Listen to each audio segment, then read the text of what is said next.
May 5th. Jonathan Harker's journal, kept in shorthand. 5th of May. The Castle. The gray of the morning has passed, and the sun is high over the distant horizon, which seems jagged, whether with trees or hills I know not, for it is so far off that big things and little are mixed. I am not sleepy, and, as I am not to be called till I awake, naturally I will write until sleep comes. There are many odd things to put down, and lest who reads them may fancy that I dined too well before I left Bistritz, let me put down my dinner exactly. I dined on what they call robber's steak, bits of bacon, onion, and beef, seasoned with red pepper and strung on sticks and roasted over the fire, in the simple style of the London cat's meat. The wine was golden Midiash, which produces a queer sting on the tongue, which is, however, not disagreeable. I had only a couple of glasses of this and nothing else. When I got on the coach, the driver had not taken his seat, and I saw him talking with the landlady. They were evidently talking of me, for every now and then they looked at me, and some of the people who were sitting on the bench outside the door, which they call by a name meaning word-bearer, came and listened, and then looked at me, most of them pityingly. I could hear a lot of words often repeated, queer words, for there were many nationalities in the crowd, so I quietly got my polyglot dictionary from my bag and looked them out. I must say they were not cheering to me, for amongst them were Ordog, Satan, Pakol, Hell, Strigoica, Witch, Vrolok, and Vloslak, both of which mean the same thing, one being Slovak and the other Serbian, for something that is either werewolf or vampire. Memo: I must ask the Count about these superstitions. When we started, the crowd round the inn door, which had by this time swelled to a considerable size, all made the sign of the cross and pointed 2 fingers towards me. With some difficulty I got a fellow passenger to tell me what they meant. He would not answer at first, but on learning that I was English, he explained that it was a charm or guard against the evil eye. This was not very pleasant for me, just starting for an unknown place to meet an unknown man, but everyone seemed so kind-hearted and so sorrowful and so sympathetic that I could not but be touched. I shall never forget the last glimpse which I had of the inn-yard and its crowd of picturesque figures, all crossing themselves as they stood round the wide archway, with its background of rich foliage of oleander and orange trees in green tubs clustered in the center of the yard. Then our driver, whose wide linen drawers covered the whole front of the box seat, Gotza they call them, cracked his big whip over his 4 small horses, which ran abreast, and we set off on our journey. I soon lost sight and recollection of ghostly fears in the beauty of the scene as we drove along, although had I known the language, or rather languages, which my fellow passengers were speaking, I might not have been able to throw them off so easily. Before us lay a green sloping land full of forests and woods, with here and there steep hills crowned with clumps of trees or with farmhouses, the blank gable end to the road. There was everywhere a bewildering mass of fruit blossom, apple, plum, pear, cherry, and as we drove by I could see the green grass under the trees spangled with the fallen petals. In and out amongst these green hills of what they call here the Mittelland ran the road, losing itself as it swept round the grassy curve or was shut out by the straggling ends of pine woods, which here and there ran down the hillsides like tongues of flame. The road was rugged, but still we seemed to fly over it with a feverish haste. I could not understand then what the haste meant, but the driver was evidently bent on losing no time in reaching Borgelprund. I was told that this road is in summertime excellent, but that it had not yet been put in order after the winter snows. In this respect it is different from the general run of roads in the Carpathians, for it is an old tradition that they are not to be kept in too good order. Of old the hospodars would not repair them, lest the Turks think that they were preparing to bring in foreign troops, and so hasten the war, which was always really at loading point. Beyond the green swelling hills of the Mittelland rose mighty slopes of forest up to the lofty steeps of the Carpathians themselves. Right and left of us they towered, with the afternoon sun falling full upon them and bringing out all the glorious colors of this beautiful range, deep blue and purple in the shadows of the peaks, green and brown where grass and rock mingled, and an endless perspective of jagged rock and pointed crags, till these were themselves lost in the distance, where the snowy peaks rose grandly. Here and there seemed mighty rifts in the mountains, through which, as the sun began to sink, we saw now and then the white gleam of falling water. One of my companions touched my arm as we swept round the base of a hill and opened up the lofty, snow-covered peaks of a mountain, which seemed, as we wound on our serpentine way, to be right before us. "Look, Eastensek, God's seat," and he crossed himself reverently. As we wound on our endless way, and the sun sank lower and lower behind us, the shadows of the evening began to creep round us. This was emphasized by the fact that the snowy mountain tops still held the sunset, and seemed to glow out with a delicate, cool pink. Here and there we passed Czechs and Slovaks, all in picturesque attire, but I noticed that Goitry was painfully prevalent. By the roadside were many crosses, and as we swept by, my companions all crossed themselves. Here and there was a peasant man or woman kneeling before a shrine, who did not even turn round as we approached, but seemed in the self-surrender of devotion to have neither eyes nor ears for the outer world. There were many things new to me. For instance, hayricks in the trees, and here and there very beautiful masses of weeping birch, their white stems shining like silver through the delicate green of the leaves. Now and again we passed a lederwagen, the ordinary peasant's cart, with its long snake-like vertebra, calculated to suit the inequalities of the road. On this were sure to be seated quite a group of homecoming peasants, the Czechs with their white, and the Slovaks with their colored sheepskins, the latter carrying lance-fashion their long staves with axe at end. As the evening fell, it began to get very cold, and the growing twilight seemed to merge into one dark mistiness the gloom of the trees, oak, beech, and pine, though in the valleys which ran deep between the spurs of the hills, as we ascended through the pass, the dark firs stood out here and there against the background of late-lying snow. Sometimes, as the road was cut through the pine woods that seemed in the darkness to be closing down upon us, great masses of grayness, which here and there bestrewed the trees, produced a peculiarly weird and solemn effect, which carried on the thoughts and grim fancies engendered earlier in the evening, when the falling sunset threw into strange relief the ghost-like clouds which among the Carpathians seemed to wind ceaselessly through the valleys. Sometimes the hills were so steep that, despite our driver's haste, the horses could only go slowly. I wished to get down and walk up them, as we do at home, but the driver would not hear of it. "No, no," he said, "you must not walk here. The dogs are too fierce." And then he added, with what he evidently meant for grim pleasantry, for he looked round to catch the approving smile of the rest, "and you may have enough of such matters before you go to sleep." The only stop he would make was a moment's pause to light his lamps. When it grew dark, there seemed to be some excitement among the passengers, and they kept speaking to him, one after the other, as though urging him to further speed. He lashed the horses unmercifully with his long whip, and with wild cries of encouragement urged them on to further exertions. Then, through the darkness, I could see a sort of patch of gray light ahead of us, as though there were a cleft in the hills. The excitement of the passengers grew greater. The crazy coach rocked on its great leather springs and swayed like a boat tossed on a stormy sea. I had to hold on. The road grew more level, and we appeared to fly along. Then the mountains seemed to come nearer to us on each side and to frown down upon us. We were entering on the Borgo Pass. One by one, several of the passengers offered me gifts, which they pressed upon me with an earnestness which would take no denial. These were certainly of an odd and varied kind, but each was given in simple good faith, with a kindly word and a blessing, and that strange mixture of fear-meaning movements which I had seen outside the hotel at Biarritz, the sign of the cross and the guard against the evil eye.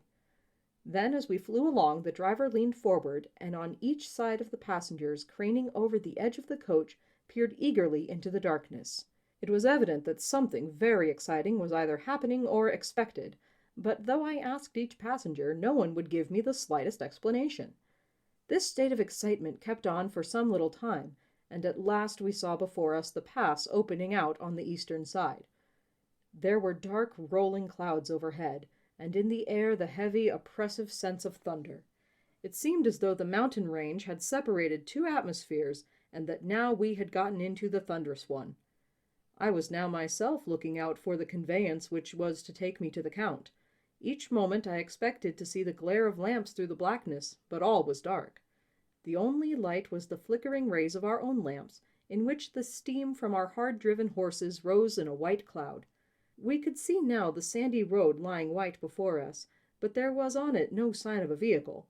The passengers drew back with a sigh of gladness, which seemed to mock my own disappointment. I was already thinking what I had best do, when the driver, looking at his watch, said to the others something which I could hardly hear, it was spoken so quietly and in so low a tone. I thought it was an hour less than the time.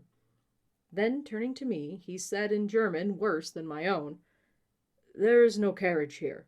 The Herr is not expected after all. He will now come on to Bukovina, and return tomorrow or the next day. Better the next day." Whilst he was speaking, the horses began to neigh and snort and plunge wildly, so that the driver had to hold them up. Then, amongst a chorus of screams from the peasants and a universal crossing of themselves, a caleche with 4 horses drove up behind us, overtook us, and drew up beside the coach.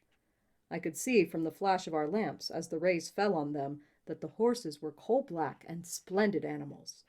They were driven by a tall man with a long brown beard and great black hat, which seemed to hide his face from us. I could only see the gleam of a pair of very bright eyes, which seemed red in the lamplight, as he turned to us. He said to the driver, "You are early tonight, my friend." The man stammered in reply, "The English Herr was in a hurry." To which the stranger replied, "That is why, I suppose, you wished him to go on to Bukovina. You cannot deceive me, my friend. I know too much, and my horses are swift." As he spoke, he smiled, and the lamplight fell on a hard-looking mouth, with very red lips and sharp-looking teeth, as white as ivory. One of my companions whispered to another the line from Berger's Lenore, "Den die Toten reiten schnell," for the dead travel fast. The strange driver evidently heard the words, for he looked up with a gleaming smile. The passenger turned his face away, at the same time putting out his 2 fingers and crossing himself. "Give me the Herr's luggage," said the driver, and with exceeding alacrity my bags were handed out and put in the caleche. Then I descended from the side of the coach, as the caleche was close alongside, the driver helping me with a hand which caught my arm in a grip of steel. His strength must have been prodigious. Without a word he shook his reins, the horses turned, and we swept into the darkness of the pass. As I looked back, I saw the steam from the horses of the coach by the light of the lamps, and projected against it the figures of my late companions crossing themselves. Then the driver cracked his whip and called to his horses, and off they swept on their way to Bukovina. As they sank into the darkness, I felt a strange chill, and a lonely feeling came over me, but a cloak was thrown over my shoulders and a rug across my knees, and the driver said in excellent German, "The night is chill, mein Herr, and my master the Count bade me take all care of you. There is a flask of Slivovitz, the plum brandy of the country, underneath the seat, if you should require it." I did not take any, but it was a comfort to know it was there all the same. I felt a little strangely and not a little frightened. I think had there been any alternative I should have taken it, instead of prosecuting that unknown night journey. The carriage went at a hard pace straight along, then we made a complete turn and went along another straight road. It seemed to me that we were simply going over and over the same ground again, and so I took note of some salient point and found that this was so. I would have liked to have asked the driver what this all meant, but I really feared to do so, for I thought that, placed as I was, any protest would have no effect in case there had been an intention to delay. By and by, however, as I was curious to know how time was passing, I struck a match, and by its flame looked at my watch. It was within a few minutes of midnight. This gave me a sort of shock, for I suppose the general superstition about midnight was increased by my recent experiences. I waited with a sick feeling of suspense. Then a dog began to howl somewhere in a farmhouse down the road, a long agonized wailing as if from fear. The sound was taken up by another dog, and then another and another, till, borne on the wind, which now sighed softly through the pass, a wild howling began, which seemed to come from all over the country, as far as the imagination could grasp it through the gloom of the night. At the first howl the horses began to strain and rear, but the driver spoke to them soothingly, and they quieted down, but shivered and sweated, as though after a runaway from sudden fright. Then, far off in the distance, from the mountains on each side of us, began a louder and sharper howling, that of wolves, which affected both the horses and myself in the same way, for I was minded to jump from the caleche and run, whilst they reared again and plunged madly, so that the driver had to use all his strength to keep them from bolting. In a few minutes, however, my own ears got accustomed to the sound, and the horses so far became quiet that the driver was able to descend and to stand before them. He petted and soothed them, and whispered something in their ears, as I have heard of horse-tamers doing, and with extraordinary effect, for under his caresses they became quite manageable again, though they still trembled. The driver again took his seat, and shaking his reins, started off at a great pace. This time, after going to the far side of the pass, he suddenly turned down a narrow roadway which ran sharply to the right. Soon we were hemmed in with trees, which in places arched right over the roadway till we had to pass through a tunnel, and again great frowning rocks guarded us boldly on either side. Though we were in shelter, we could hear the rising wind, for it moaned and whistled through the rocks, and the branches of the trees crashed together as we swept along. It grew colder and colder still, and fine powdery snow began to fall, so that soon we and all around us were covered with a white blanket. The keen wind still carried the howling of the dogs, though this grew fainter as we went on our way. The baying of the wolves sounded nearer and nearer, as though they were closing round on us from every side. I grew dreadfully afraid, and the horses shared my fear. The driver, however, was not in the least disturbed. He kept turning his head to left and right, but I could not see anything through the darkness. Suddenly, away on our left, I saw a faint flickering blue flame. The driver saw it at the same moment. He at once checked the horses, and, jumping to the ground, disappeared into the darkness. I did not know what to do, the less as the howling of the wolves grew closer. But while I wondered, the driver suddenly appeared again, and without a word took his seat, and we resumed our journey. I think I must have fallen asleep and kept dreaming of the incident, for it seemed to be repeated endlessly, and now looking back, it is like a sort of awful nightmare. Once the flame appeared so near the road that even in the darkness around us I could watch the driver's motions. He went rapidly to where the blue flame arose. It must have been very faint, for it did not seem to illumine the place around it at all, and gathering a few stones formed them into some device. Once there appeared a strange optical effect. When he stood between me and the flame, he did not obstruct it, for I could see its ghostly flicker all the same. This startled me, but as the effect was only momentary, I took it that my eyes deceived me, straining through the darkness. Then for a time there were no blue flames, and we sped onwards through the gloom, with the howling of the wolves around us, as though they were following in a moving circle. At last there came a time when the driver went further afield than he had yet gone, and during his absence the horses began to tremble worse than ever and to snort and scream with fright. I could not see any cause for it, for the howling of the wolves had ceased altogether. But just then the moon, sailing through the black clouds, appeared behind the jagged crest of a beetling, pine-clad rock, and by its light I saw around us a ring of wolves with white teeth and lolling red tongues, with long sinewy limbs and shaggy hair. They were 100 times more terrible in the grim silence which held them than even when they howled. For myself, I felt a sort of paralysis of fear. It is only when a man feels himself face to face with such horrors that he can understand their true import. All at once the wolves began to howl as though the moonlight had some peculiar effect on them. The horses jumped about and reared and looked helplessly round with eyes that rolled in a way painful to see, but the living ring of terror encompassed them on every side, and they had perforce to remain within it. I called to the coachman to come, for it seemed to me that our only chance was to try to break out through the ring and to aid his approach. I shouted and beat the side of the caleche, hoping by the noise to scare the wolves from that side, so as to give him a chance of reaching the trap. How he came there I know not, but I heard his voice raised in a tone of imperious command, and looking toward the sound saw him stand in the roadway. As he swept his long arms, as though brushing aside some impalpable obstacle, the wolves fell back and back further still.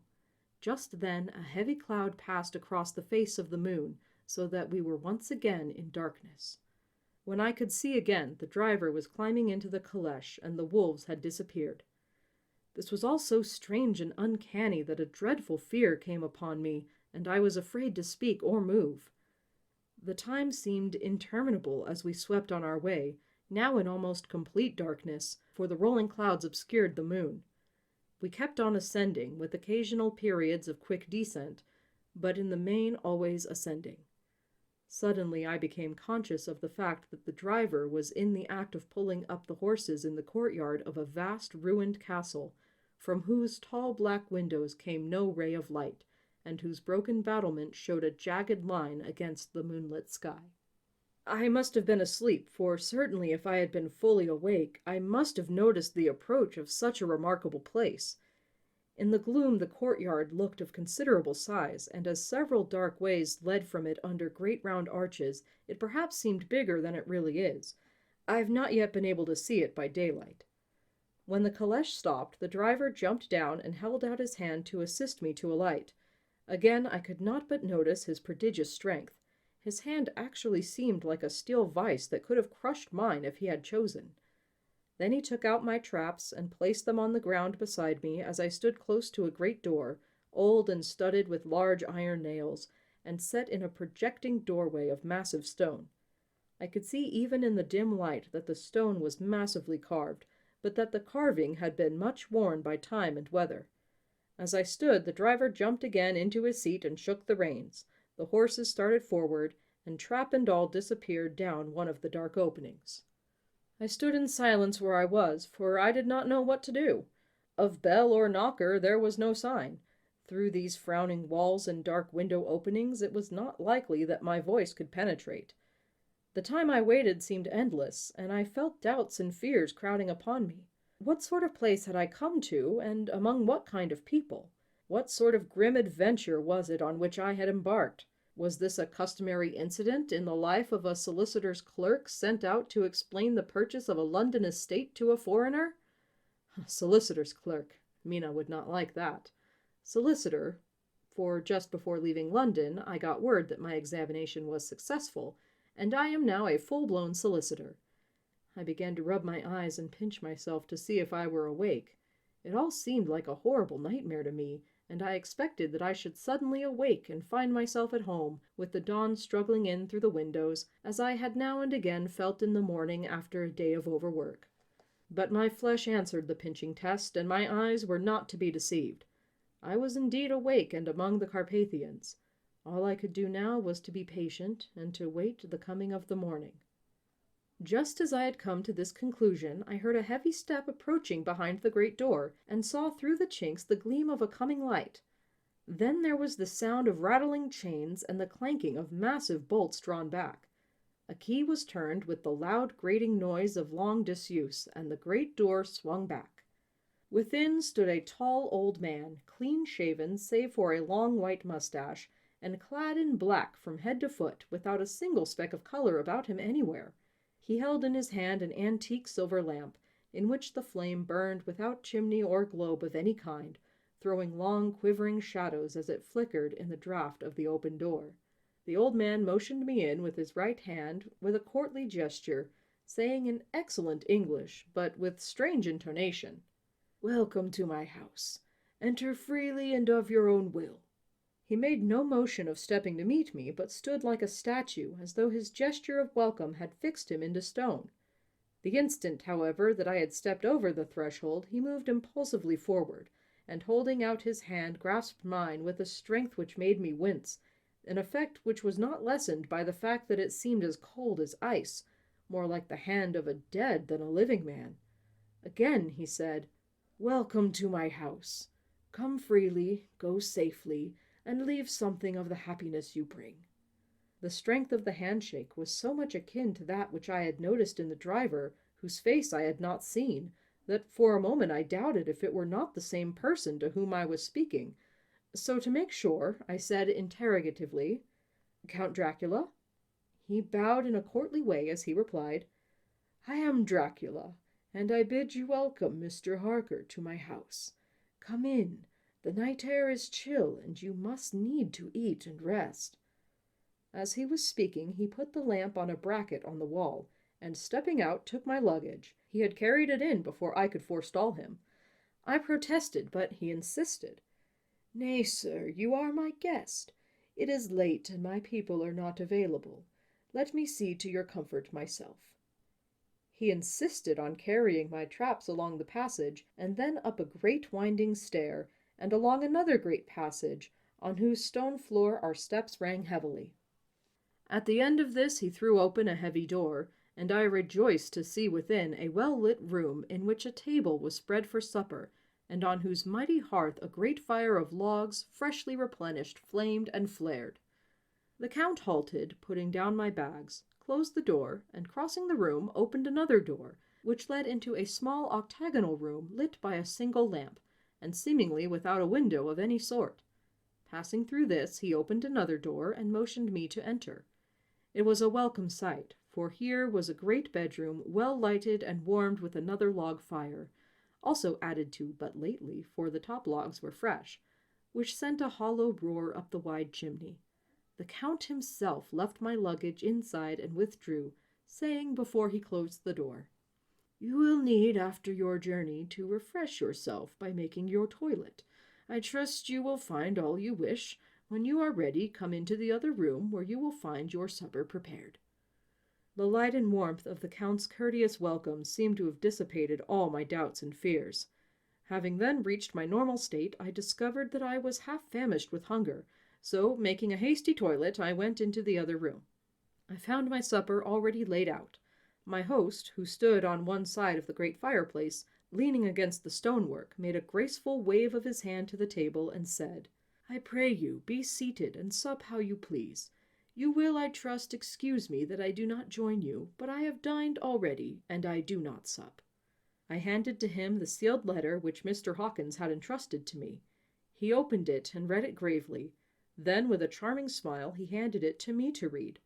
One passage of it, at least, gave me a thrill of pleasure.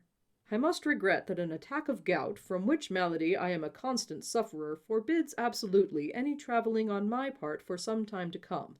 But I am happy to say I can send a sufficient substitute, one in whom I have every possible confidence. He is a young man, full of energy and talent in his own way, and of a very faithful disposition. He is discreet and silent, and has grown into manhood in my service. He shall be ready to attend on you when you will during his stay, and shall take your instructions in all matters." The Count himself came forward and took off the cover of a dish, and I fell at once on an excellent roast chicken. This, with some cheese and a salad and a bottle of old Tokay, of which I had 2 glasses, was my supper. During the time I was eating it, the Count asked me many questions as to my journey, and I told him by degrees all I had experienced. By this time I had finished my supper, and by my host's desire had drawn up a chair by the fire and begun to smoke a cigar which he offered me, at the same time excusing himself that he did not smoke. I had now an opportunity of observing him, and found him of a very marked physiognomy. His face was a very strong, aquiline, with high bridge of the thin nose and peculiarly arched nostrils, with lofty domed forehead and hair growing scantily round the temples but profusely elsewhere. His eyebrows were very massive, almost meeting over the nose, and with bushy hair that seemed to curl in its own profusion. The mouth, so far as I could see it under the heavy mustache, was fixed and rather cruel-looking, with peculiarly sharp white teeth. These protruded over the lips, whose remarkable ruddiness showed astonishing vitality in a man of his years. For the rest, his ears were pale, and at the tops extremely pointed. The chin was broad and strong, and the cheeks firm, though thin. The general effect was one of extraordinary pallor. Hitherto I had noticed the backs of his hands as they lay on his knees in the firelight, and they had seemed rather white and fine, but seeing them now close to me, I could not but notice that they were rather coarse, broad, with squat fingers. Strange to say, there were hairs in the center of the palm. The nails were long and fine, and cut to a sharp point. As the Count leaned over me, and his hands touched me, I could not repress a shudder. It may have been that his breath was rank, but a horrible feeling of nausea came over me, which, do what I would, I could not conceal. The Count, evidently noticing it, drew back, and with a grim sort of smile, which showed more than he had yet done his protuberant teeth, sat himself down again on his own side of the fireplace. We were both silent for a while, and as I looked toward the window, I saw the first dim streak of the coming dawn. There seemed a strange stillness over everything, but as I listened, I heard, as if from down below in the valley, the howling of many wolves. The Count's eyes gleamed, and he said, "Listen to them, the children of the night. What music they make!" Seeing, I suppose, some expression in my face strange to him, he added, "Ah, sir, you dwellers in the city cannot enter into the feelings of the hunter." Then he rose and said, "But you must be tired.